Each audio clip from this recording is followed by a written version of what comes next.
Palamuru Rangareddy project నిర్మాణ అంచనా నిర్ణయాన్ని 35,200 కోట్ల రూపాయల నుంచి 55,000 కోట్ల రూపాయల వరకు పెంచడం జరిగిందని తెలంగాణ మంత్రులు జూపల్లి కృష్ణారావు, దామోదర రాజనరసింహ వెల్లడించారు.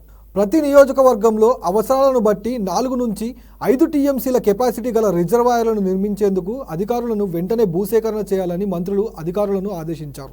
మహబూబ్ నగర్ జిల్లా కలెక్టర్ కార్యాలయంలో ఉమ్మడి పాలమూరు జిల్లా ప్రాజెక్టులపై సమీక్ష సమావేశం నిర్వహించారు. అనంతరం మంత్రులు మాట్లాడుతూ పాలమూరు రంగారెడ్డి ఎత్తిపోతల పథకం ద్వారా మహబూబ్ నగర్, నాగర్ కర్నూలు జిల్లాల్లో ఉన్న 9 అసెంబ్లీ నియోజకవర్గాల్లోని 71 మండలాల్లో 12,30,000 ఎకరాల సాగునీరు, పారిశ్రామిక వాడలకు అవసరమైన నీటిని అందించే విధంగా చర్యలు తీసుకుంటామని తెలిపారు. ఇందులో భాగంగా ప్రతి నియోజకవర్గంలో అవసరాలను బట్టి 4 నుంచి 5 టీఎంసీల కెపాసిటీ గల రిజర్వాయర్లను నిర్మించేందుకు అధికారులు భూసేకరణ చేయాలని అధికారులను ఆదేశించారు మంత్రులు. నార్లాపూర్, ఏదులవట్టెం, కరివేనా రిజర్వాయర్ల పనులను దాదాపు పూర్తి వచ్చాయని, ఉందండాపూర్ రిజర్వాయర్ R&R పూర్తి చేయాలని మంత్రులు కోరారు. షాద్నగర్ నియోజకవర్గంలో లక్ష్మీదేవిపల్లి రిజర్వాయర్ను కూడా పూర్తి చేయాలని శాసనసభ్యుడు వీర్లపల్లి శంకర్ మంత్రులకు విజ్ఞప్తి చేశారు. ఎత్తిపోతల పథకం అన్ని పనులకు అన్ని రకాల అనుమతులను తీసుకొని నిర్మాణ పనులు పూర్తి చేసి 60 రోజుల్లో శ్రీశైలం బ్యాక్ వాటర్ను పాలమూరు రంగారెడ్డి ఎత్తిపోతల పథకం ద్వారా ప్రతిరోజు 2 టీఎంసీల నీటిని ఎత్తిపోయాలని అధికారులను ఆదేశించారు. ఈ ప్రాజెక్టు పనులను పూర్తి చేసేందుకు ఇప్పటి వరకు ఉన్న అంచనా వ్యయాన్ని 55,000 కోట్లకు పెంచుతామని మంత్రులు సమావేశంలో తెలిపారు.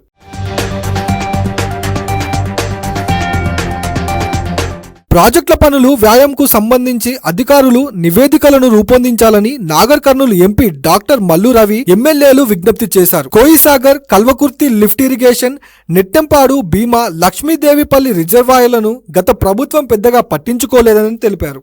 ఇప్పుడు కాంగ్రెస్ ప్రభుత్వం వీటి అభివృద్ధి కోసం ప్రత్యేక చర్యలు చేపడుతుందని మంత్రులు చెప్పారు. ఉమ్మడి జిల్లాల్లో ఉన్న కేజీబీవీలు, ప్రభుత్వ పాఠశాల అభివృద్ధికి, ఆసుపత్రుల అభివృద్ధికి తగిన చర్యలు తీసుకోవాలని మంత్రులు అధికారులను ఆదేశించారు. ఎమ్మెల్యే ఎన్ఎం శ్రీనివాసరెడ్డి మాట్లాడుతూ ప్రభుత్వ ప్రధాన ఆసుపత్రి ముందు షాపింగ్ కాంప్లెక్స్ నిర్మిస్తే షాపుల నుంచి వచ్చే అద్దెతో ఆసుపత్రి నిర్వహణ భారం ప్రభుత్వానికి తగ్గుతుందన్నారు. ఈ సమావేశంలో మేఘారెడ్డి, డాక్టర్ వంశకృష్ణ, వాకిటి శ్రీహరి, రాజేష్ రెడ్డి, పరిణికారెడ్డి, మాజీ ఎమ్మెల్యే సంపత్ కుమార్, వివిధ శాఖల అధికారులు పాల్గొన్నారు.